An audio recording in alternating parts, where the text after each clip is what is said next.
Okay, Nursing 435, Week 2, Part 2. We're going to continue on and talk about the labor and birth process. The second factor that affects the labor and delivery process is the passageway or the birth canal. It consists of the bony pelvis and soft tissues. The shape of the pelvis is very important. Let's see. I have a slide that shows different pelvic shapes. One is gynecoid, or a female type pelvis. Anthropoid is an anthropoid ape's shaped pelvis. Then the android, which is a male shaped pelvis. And then there's a platypoid or flat pelvis.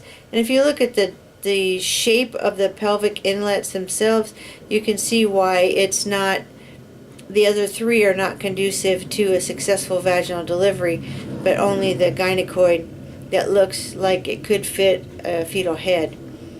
The suprapubic angle is important. The pubic arch is important because the baby has to pass under there. If it's too narrow, as in an android pelvis, the baby may not be able to progress through. Could get stuck. The soft tissues are comprised of the cervix, the pelvic floor, the vagina, and the introitus, or the vaginal opening. All of these can play a part in whether the success or failure of a vaginal delivery. There is a slide showing the stages of effacement and dilation to give you a better idea. We did see the dilation model in class last week, so you can refer to that. There's a slide showing the passageway or the bony pelvis, and if you were to draw an imaginary line across where the ischial spines are and the fetal head, imagine the fetal head progressing down through that pelvis, you can say that would be the station. Anything above, if the position of the head is above those the ischial spines, that would be a negative number. Negative 1, 2, or 3. A 0 station is the head. It means the head is right at the ischial spines, and then plus 1, plus 2, plus 3 is the descent through the bony pelvis. And we're referring to just the head. Now, the powers that are associated with labor and delivery are the primary powers, or involuntary contractions, that are responsible for effacement and dilation. Those may or may not be spontaneous. Sometimes they're spontaneous, but they're inadequate, so we have to add Pitocin. The secondary powers are that involuntary urge to push, or the need to bear down as the head puts pressure, the fetal presenting part puts pressure onto the vaginal floor, or the pelvic floor. The position of the mother has a lot to do with how quickly the process goes. Upright has distinct advantages with gravity's assistance. Walking, sitting, kneeling, squatting lets gravity help bring that baby down. Hands and knees can be used sometimes to relieve backaches, as long as mom doesn't have a lot of problems with an epidural. If she has an epidural, it would be very difficult for her to remain on all fours. Typically, deliveries have traditionally been done in the lithotomy position. Mom's on her back or semi-recumbent with her legs up, or at least spread.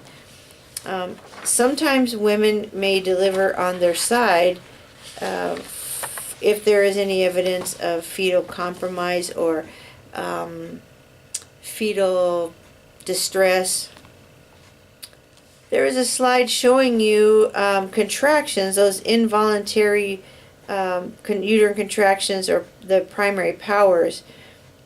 It describes the increment, the peak, and the decrement of the contraction, duration, frequency, and it gives you a definition of there, so just some reference information.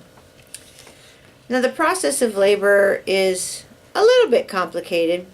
So there are signs that precede labor, kind of warning signs or cues that labor is going to happen usually in the next few days.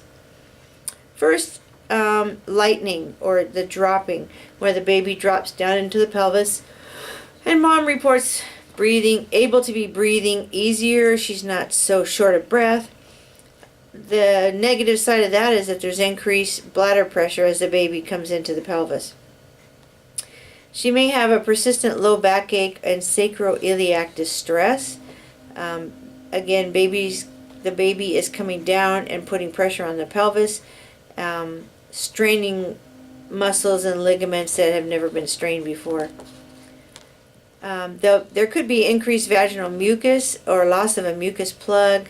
Sometimes that mucus plug is tinged with blood. It's a little pink or brownish, and we refer that to as a bloody show. There can be some frank bleeding with mucus in it. And then a surge of energy or nesting, when mom feels like she has to wash all the curtains and wash all the baby clothes again, and remake the bed and vacuum the house and do the windows. She's just got this burst of energy and she wants to use it in preparation for the baby. This is a time when cervical ripening occurs, or softening of the cervix, in preparation for dilation and effacement. She may have a spontaneous rupture of the membranes, the amniotic sac. Some women have diarrhea, nausea, vomiting, indigestion, and other GI complaints. Not all women, and it's very individual. Nothing applies 100% to every woman. These are just some things to consider. Okay, stages of labor. In the first stage, there are 3 phases within the first stage. First of all, the latent phase is a long process, and it lasts from 0 centimeters to 4 centimeters dilation. This is more progress in effacement rather than dilation. The active phase is usually 4 to 7 centimeters, and transition is 8 to 10. The transition is usually the most difficult, most intense, but it's also the shortest. The active phase can be relatively quick, depending on if this is her first baby or she has multiple babies. In the first stage, regular contractions cause effacement, progressive effacement and dilation, and near the end of that active stage and transition, there's progress of the descent of the presenting part. So the head is moving down. As the cervix opens, the baby or the fetus comes down. In the second stage is where the baby is delivered. So the second stage is from complete cervical dilation, or 10 centimeters, to birth of the baby. Averages about 20 minutes in a multiparous woman or someone who's had a baby before, or 50 minutes or so in a nulliparous or a first-time mom. The third stage of labor is the birth of the baby to the delivery of the placenta. Can average about anywhere from 15 minutes to an hour to 2 hours, depending on what's going on and who's doing the delivery. Physicians tend to hasten things a little bit, whereas midwives may allow it to just go naturally and take a little while. Fourth stage is the immediate postpartum and arbitrarily lasts 1 to 2 hours after the placenta is delivered. This is immediate recovery period, and it's an important time to watch for bleeding and other problems. Now, there are some cardinal movements or mechanisms of labor that the fetus must go through in order to make it through the birth canal successfully. There is a slide in there demonstrating the cardinal movements. The first one being engagement, as the baby enters the birth canal in the bony pelvis. Descending, flexion, where the chin is brought up closer to the fetal chest. Internal rotation, extension, restitution and external rotation, and finally expulsion of the baby. So take a look at that slide, and I think it's a good picture of how those cardinal movements go. Now, nursing care of the laboring woman, general hygiene, especially perineal care. You know, there's increased discharge, mucus, maybe ruptured membranes. Just make sure you and also fecal matter sometimes comes out as the baby descends and puts pressure on the rectum. Nutrients and fluid intake. Fluids are important. They're usually not eating. Most places do not allow women to eat in labor, but may have ice chips or sips of water.